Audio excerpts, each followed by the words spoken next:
Welcome, brothers and sisters. Welcome to the next video of Triple Grace. My name is Michael. I'm the founder of Triple Grace and the Righteous Path Movement Foundation. And the topic of this video is Jesus is the living water. The 23rd of September and the flood. Brothers and sisters, why is it so prominent? We see it in John 7, for example, about the living water. That the Lord said, "Come and drink to me," at the end of Tabernacles. He went into the middle of the feast, and the people saw him there. So they had a few days to recognize him, and then to come to him at the end of Tabernacles, where the Lord said, "Now come to me and drink from the living waters." But what are these living waters? Especially now, if you put them into the end times. What does the living waters represent in the end times? We have on the enemy side an evil flood. And the living waters of Jesus Christ, who is coming for 40 days to ask for repentance, as it was with the sign of Jonah to Nineveh. So Jesus is coming for 40 days to bring living waters. What is this living waters compared to the evil flood? The tsunami of righteousness. The flood of the kingdom of heaven. We talked about duality so many times. We see a clear separation between the sheep and the goats. We see the enemy side preparing New Egypt. On the side of the heavens we have New Zion. We have bondage and slavery on the side of the enemy, and we have freedom on the side of New Zion. We have the evil flood that is coming forth as in the pattern to Afghanistan, as you saw them conquering so quickly. And on the side of the heavens we have the tsunami of righteousness that will come over the whole world through the harvest workers, through all what the Lord has prepared for these end times. So the living waters, as represented by Jesus, is the tsunami of righteousness.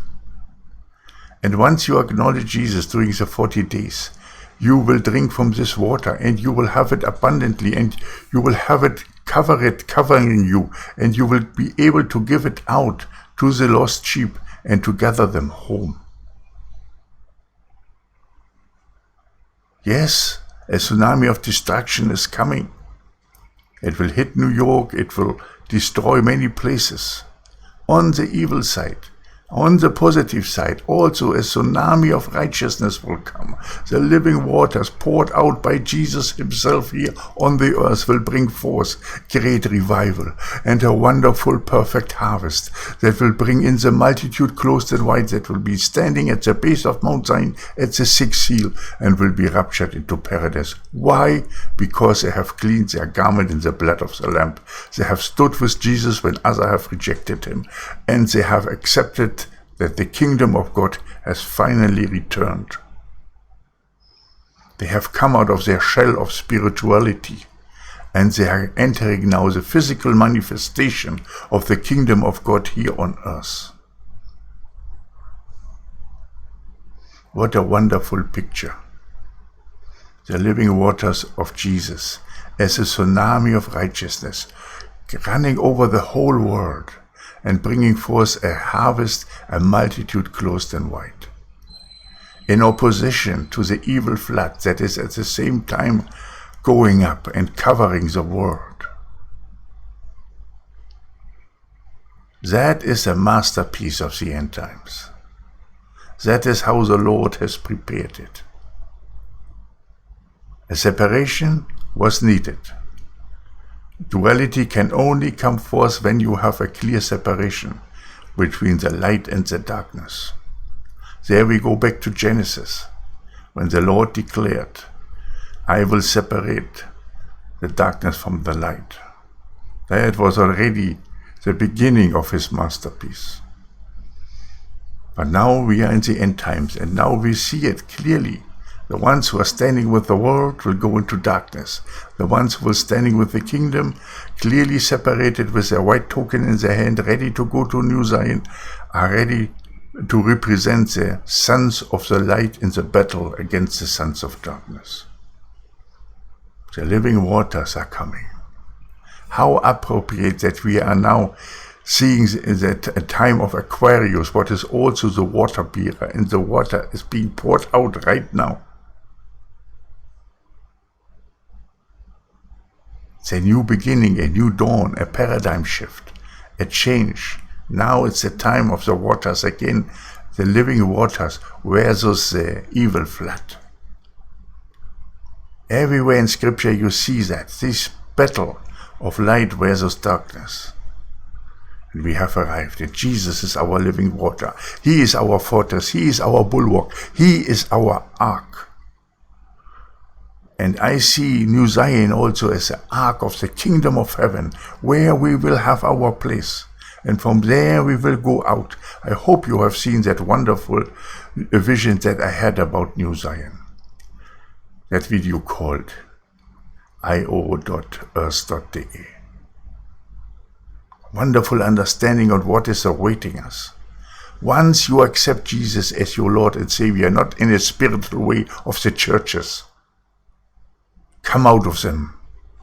They are filled with religious spirits. No.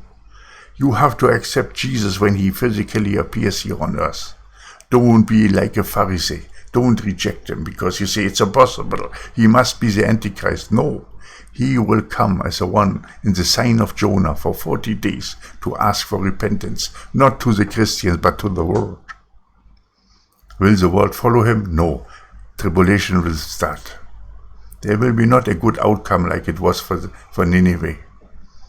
This time, judgment will come.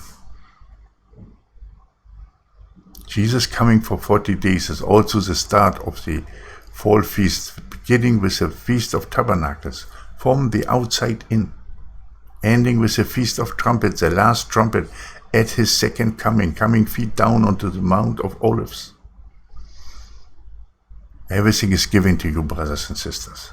All what you have to do now is to see Jesus coming and then to go to him and drink from the living waters, so that you are filled with that living water, that you can give it out during your harvest work.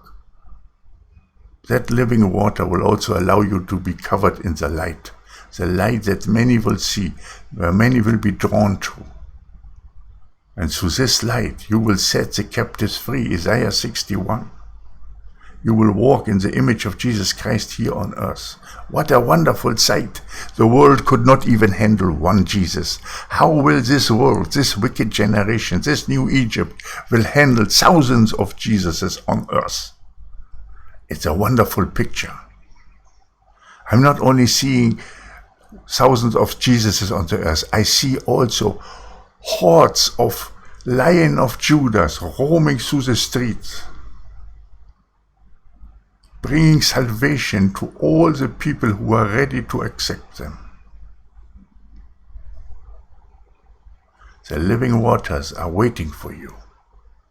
And it's not a spiritual thing, as the churches say. These living water will fill you, will replace your old life. You will have a new beginning and a new life through the loop. Everything will start to shift. Everything will take you into your destiny on purpose here on earth. And when you continue in the time frame, after the fall feast, you will come to Hanukkah 2021. And in December 2021, you will see the rising of the phoenix. You will see the rising of Antichrist. How can I say that?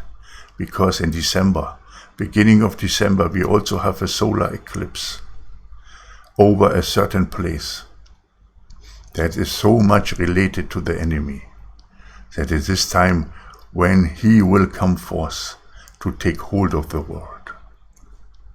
And that place is Antarctica. We had in the spring a solar eclipse over the North Pole representing the throne of God. From there everything started. I have made videos about that. And now in December, just before Hanukkah, just before the rising of the phoenix, just before we enter 2012, where we have a pattern to the 2012 Olympics with this theme of phoenix rising, because we are in a loop at that time, then we will see the solar eclipse over Antarctica. The rising of the evil powers, right in time, right in connection with all the other prophecies given, that everything bad will start mid of November, going into December, all fitting perfectly. Now your time is here, harvest workers. Now your time is here, called heavenly brides. Now your time as Leah and Rachel bride is here. So what you have to do is to acknowledge Jesus when he comes for the 40 days and to drink from the living waters so that you can be part of New Zion and of the harvest. The tsunami of righteousness is beginning this tabernacle. Brothers and sisters, be blessed in the name of the Father, the Son, and the Holy Spirit. Amen and amen. Maranatha.